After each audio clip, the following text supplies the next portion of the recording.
வணக்கம். Red news செய்திகளுக்காக நான் சுனிதா ராமச்சந்திரன். நெற்குன்றம் ஊராட்சி ஒன்றிய தொடக்கப்பள்ளியில் புதிய கூடுதல் வகுப்பறைகள் திறப்பு விழா நடைபெற்றது. திருவள்ளூர் மாவட்டம் சோழவரம் ஊராட்சி ஒன்றியம் நெற்குன்றம் ஊராட்சியில் அமைந்துள்ள ஊராட்சி ஒன்றிய தொடக்கப்பள்ளியில் ரூபாய் 32,80,000 மதிப்பீட்டில் புதியதாக கட்டப்பட்டுள்ள 2 கூடுதல் வகுப்பறைகள் திறப்பு விழா நடைபெற்றது. விழாவிற்கு மாதவரம் சட்டமன்ற உறுப்பினரும் சென்னை வடகிழக்கு மாவட்ட செயலாளருமான மாதவரம் எஸ். சுதர்சனம் எம்எல்ஏ தலைமையேற்று ரிப்பன் வெட்டி திறந்து வைத்து குத்துவிளக்கேற்றினார். இதில் பள்ளி தலைமை ஆசிரியர் ரவி அனைவரையும் வரவேற்றார்.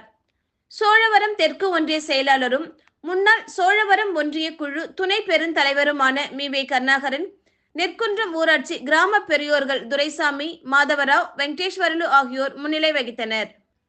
இந்நிகழ்ச்சியில் சோழவரம் தெற்கு ஒன்றிய திமுக நிர்வாகிகள் ஸ்ரீனிவாசன், அரசு, சேகர், நெற்குன்றம் ஊராட்சி நிர்வாகிகள் பூபாலன், ரமேஷ், கோபாலகிருஷ்ணன், விவேகானந்தன், சந்துரு, பாலாஜி, தியாகு, உதயகுமார், மாயகிருஷ்ணன், வெங்கடேசன், ராகலிங்கம், ரகு, கார்த்திக், ஸ்ரீனிவாசன், பாலன் மற்றும் சிவசங்கரன், பத்மநாபன், சுந்தரமூர்த்தி உள்ளிட்ட பள்ளி ஆசிரியர்கள், மாணவ மாணவிகள், பெற்றோர்கள், பொதுமக்கள், திமுக நிர்வாகிகள் திரளாக கலந்து கொண்டனர்.